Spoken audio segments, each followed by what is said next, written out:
신앙 고백하심으로 새벽 예배 드립니다.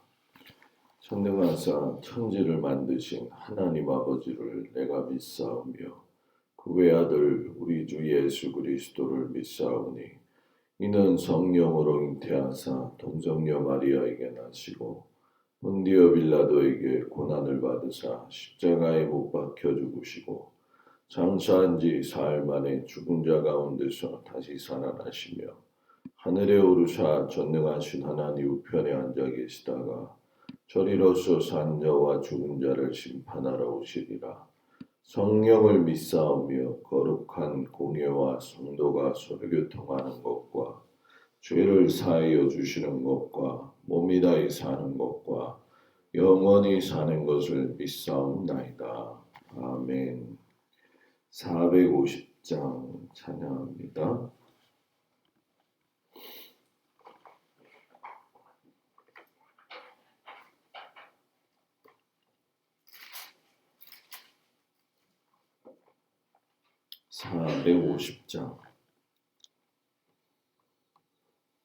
내 평생 소원이 거푼 주의 일 하다가 이 세상 이별하는 날 주 앞에 가리라.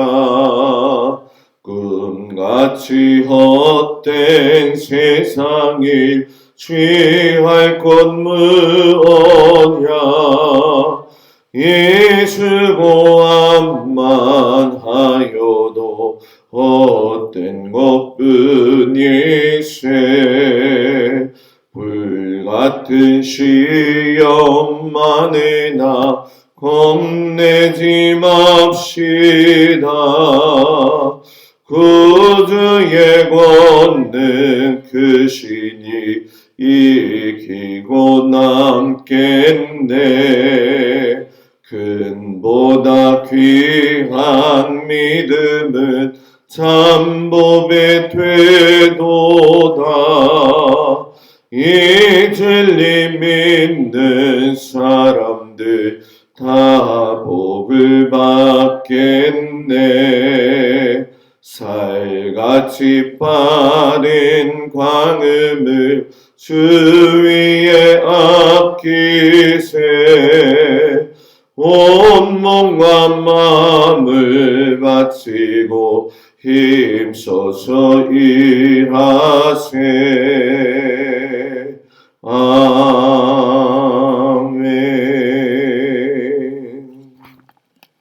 욥기 34장 21절에서 37절까지 말씀.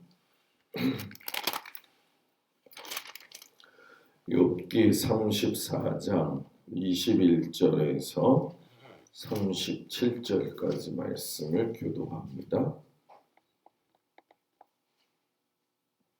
21절에서 37절 말씀.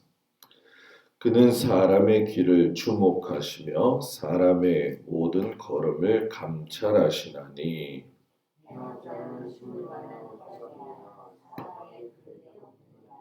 하나님은 사람을 심판하시기에 오래 생각하실 것이 없으시니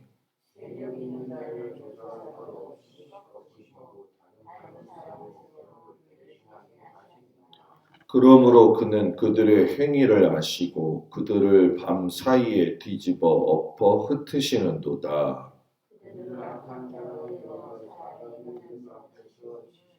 그들이 그를 떠나고 그의 모든 길을 깨달아 알지 못함이라.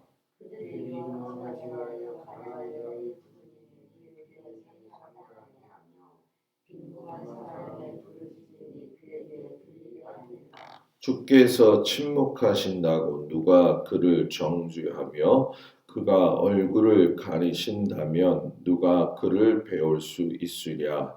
그는 민족에게나 인류에게나 동일하시니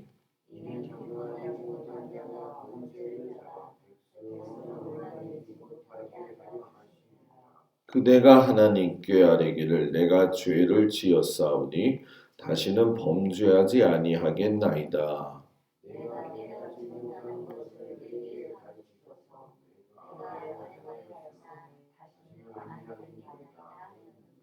하나님께서 그대가 거절한다고 하여 그대의 뜻대로 속전을 치르시겠느냐? 그러면 그대가 스스로 택할 것이요 내가 할 것이 아니니 그대는 아는 대로 말하라.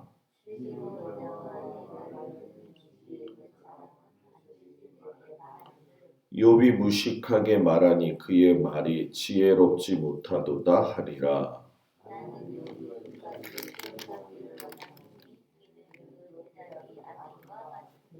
그가 그의 죄에 반역을 더하며 우리와 어울려 손뼉을 치며 하나님을 거역하는 말을 많이 하는구나. 아멘. 이른 아침 주님 앞에 온 성도들을 축복합니다. 엘리후가 하나님에 대한 그 정의가 무엇인지 그 하나님에 대한 변호를 하지요. 하나님은 이러이러이러하신 분이다. 그 내용을 이렇게 시작하면서 보게 되면 엘리후가 그런 얘기를 해요. 하나님은 사람의 길과 걸음을 주목하시고 감찰하시는 분이다. 우리가 어디에서 어떤 모습으로 또는 어떤 환경에서 어떤 믿음을 가지고 또는 관계 속에서 어떤 태도를 가지고 살아가고 있는지 모든 걸 다 보고 계신다는 그런 의미죠. 엘리후가 하나님을 이렇게 정의에 대해서 변호하는 이유가 과연 무엇이고 하나님이 왜 전지전능하심을 강조하느냐? 결국은 욥의 고백을 끌어내기 위함이거든요. 그동안에 친구들이 이야기했던 모든 것에 대해서 의롭다고 자신하고 있는 욥을 바라보면서 자신이 가지고 있는 하나님에 대한 정의를 변호하면서 그 앞에서 너의 자신을 깨달아라 하는 그런 말씀이 되어지는 거죠. 그래서 그 내용을 보게 되면 하나님에 대한 정의가 아주 정확하게 잘 되어져 있어요. 하나님 앞에서는 악인들이 숨을 곳이 없고 모든 사람이 볼 수 있도록 악인들을 심판하신다는 거죠. 또 하나님은 가난하고 또 빈궁한 자들의 부르짖음을 외면하지 않으신다는 거죠. 이 말이 정말 많죠. 그리고 하나님은 때로는 말하지 아니하시고 쉽게 얘기하면 침묵하시면서 우리들에게서 얼굴을 숨기신 것과 같은 그런 마음이 들 때가 있다라는 얘기예요. 그러나 이는 하나님이 안 계신 것이 아니라 또 하나님이 부재 가운데서 자신을 숨기신 것이 아니라 사람이 그것을 인지하지 못할 뿐이다. 이런 얘기를 해요. 그러니까 쉽게 설명하면 살다가 보니까 여러 가지 어려운 일들, 힘든 일들, 우리가 알지 못하는 여러 가지 일들에 대해서 이 모든 상황들이 이해되지 않는 건 하나님이 자신을 숨기시기 때문에 그럴 때가 있는 것이다. 이렇게 얘기를 하죠. 하나님에 대한 이 모든 묘사는 정확하게 맞습니다. 문제는 그 말이 애매하게 지금 고난당하고 있는 욥에게 있어서 적절한가 그 문제라는 거죠. 자신 믿고 깨달은 하나님에 대한 것을 증거하는 것은 굉장히 중요하죠. 그래서 우리 모두가 하나님은 이러신 분이야 라고 하는 그 믿음의 고백들이 다 있어요. 근데 이 믿음의 고백들 가운데에서 하나님을 옹호하고 하나님에 대해 변호하는 이 엘리후의 말이 틀린 것이 없지만 이 깊은 속 내면에는 또 어떤 것이 숨겨져 있느냐. 하나님은 이런 분이야 라고 진리를 이야기하면서 결국은 상대방에게 있어서의 정죄해야 할 것들이 무엇인지를 살펴본다는 거죠. 우리가 좀 단적으로 말하면 하나님의 말씀에는 이런 게 있잖아. 하나님은 이런 분이잖아. 이렇게 얘기를 하는 건 맞다는 거예요. 그러나 그것이 사람을 살리고 생명의 기회를 주고 돌아설 은혜를 주고 사랑을 표현하는 방법이 되어야 되는데 이 엘리후는 욥을 비난하고 정죄하는데 그 진리를 이야기했다는 거죠. 쉽게 설명하면 사랑 없는 모든 말에는 상처만 남을 뿐이었다. 이런 얘기가 되어지죠. 용서와 긍휼이 필요하는 것이 하나님의 말씀 아니겠어요? 하나님의 말씀은 아낌없이 사랑하는, 사랑이 없으면 모든 존재의 근원이 되시는 하나님을 우리가 부정하게 되는 것과 마찬가지죠. 근데 우리가 사람이기 때문에 이 엘리후도 보면 하나님에 대한 좋은 정의로운 부분을 이야기하지만 역시 연약한 인간이구나 하는 것을 우리가 보게 되어지죠. 그래서 31절, 32절에 보면 엘리후에게 욥이 너는 회개를 이렇게 해야 돼 라고 이야기를 해요. 뭐라고 하냐면 그대가 하나님께 아뢰기를 내가 죄를 지었사오니 다시는 범죄하지 아니하겠나이다. 내가 깨닫지 못하는 것을 내게 가르치소서. 내가 악을 행하였으나 다시는 아니하겠나이다 하였는가. 이렇게 이야기를 하죠. 너의 죄를 인정하고 너가 깨닫지 못하는 것을 가르쳐 달라고 하나님께 부탁하고 다시 죄짓지 않겠다고 다짐해야 한다. 이렇게 얘기를 한 거죠. 근데 문제는 욥이 이걸 거부했다는 거죠. 엘리후는 슬기롭게 또는 자신이 지혜 있는 사람이라고 이야기하면서 욥에 대해서는 지식이 없고 지혜가 없다라고 지적을 했을 뿐이라는 거죠. 그래서 34절, 35절에 가서 그 말을 노골적으로 얘기를 해요. 슬기로운 자와 내 말을 듣는 지혜 있는 사람은 반드시 내게 말하기를 욥이 무식하게 말하느니 그의 말이 지혜롭지 못하도다. 욥이 나 죄 회개할 게 없어. 그걸 갖다가 너는 무식해. 넌 내가 얘기했는데도 알아듣지를 못하는구나. 그러면서 그 사람을 36절에 가서 나는 욥이 끝까지 시험 받기를 원하노니. 이건 독설이잖아요. 저주잖아요. 이는 그 대답이 무엇과 같다? 악인과 같다. 너 회개 안 했어. 내 얘기 듣고도 그럼 너는 악인이야. 그러니까 너는 시험을 끝까지 받아야 돼. 굉장히 무서운 말이에요. 그죠?